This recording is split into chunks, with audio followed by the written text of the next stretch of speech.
Nanambara tamin'ny hanao manjerim-panjakana ny filoham-pirenena ny 5 aprily fa hatsangana ny komity loharano. Izy io dia vondron'olona ajoro eo anivon'ny fokontany isahana ny fizarana ireo fanampiana omen'ny fanjakana ary any aorianany dia iandraikitra zavatra maro samihafa eo amin'ny fampandehanana ny raharaham-pokotany.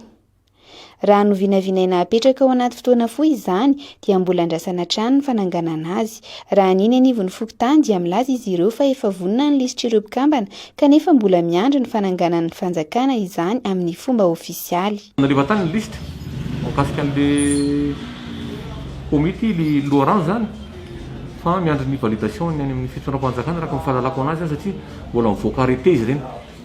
Ka dia mbola ampiandrasana an'izay ihany koa tsika. Ny anay zao ny loharano aloha zany mbola niazahana mihitsy aloha hoe mbola tsy ampiasaina mihitsy zany satria mbola misy noty avoakan'ny fanjakana amin'ny zareo ireo. Mbola miandry fandaminana avy any amin'ny zareo zany. Mbola tsy mazava ihany koa ny fifidianana ireo olona mandrafitra ny komity loharano any ka samy nanana ny fomba nandrafetany azy ireo ny fokontany. Fanendrena lizy io araka ny lamina napetraka ny teny anivon'ny distrika satria ny distrika no fianay moa.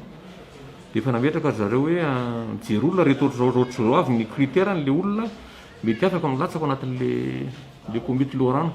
Dia anjaran'ny fokontany no misafidy ny lizy aloha hoe zao no olona apetraka ao izay no nandrafitra an'le lista. Dia anjaran'ny fitondram-panjakana no mijery ny lizy hoe mety ve reto olona reto sy ny manaiky zany hoe kely le olona natolotra ireo. Safidy azy aloha le zany efa natao tsangatanana tany anaty fiarahamonina taminy. Zany hoe ao anaty vahoaka ihany zany no afaka nananana le. Ny anjaran-draikitra amin'ny fokontany fotsiny zany nanara-masany zareo hoe ty le izy dia zay no mitondra le tatitra makany ambony.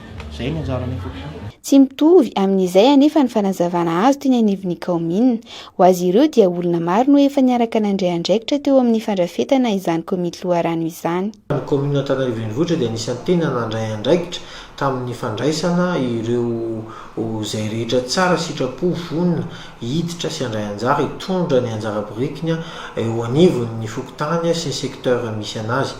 Niara-miasa koa zany indrindra tamin'ireo solotena teny amin'ny fokontany sy teny amboriboritany dia tsy iza fa ny délégué au maire, ny chef district, ireo solom-bavam-bahoaka ary indrindra ireo chef fokontany sy ny chef de secteur.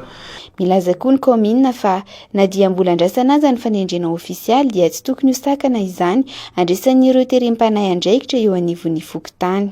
Efa voahangona avokoa zany avokoa ireo anaran-drolo ireo ary misy moa zany ny fanendrenan'izy ireo ofisialy izay karakarain'ny ministèren'ny aditany fa efa vita avokoa zany dingana rehetrarehetra zany ary efa afaka miasa ireo mpikambana amin'ny komity loharano rehefa tanteraka soamantsara izany. Ny fanendrena ofisialy dia andrasana fa tsy mahasakana ireo olona tsara sitrapo efa miasa any amin'ny fokontany. Indraindray tsy le olona no mitony tena ho komity loharano fa ny olona sasany eny amin'ny fokontany no mieritreritra hoe efa ireo le komity loharano fa misy ohatra ny enquêteur izay tena olona hafa manokana mihitsy teto amin'ny komina Antananarivo ny asa teny anivon'ny fokontany nanao ireny recensement ireny fa tsy voatery fa tsy hoe komity loharano izy ireny.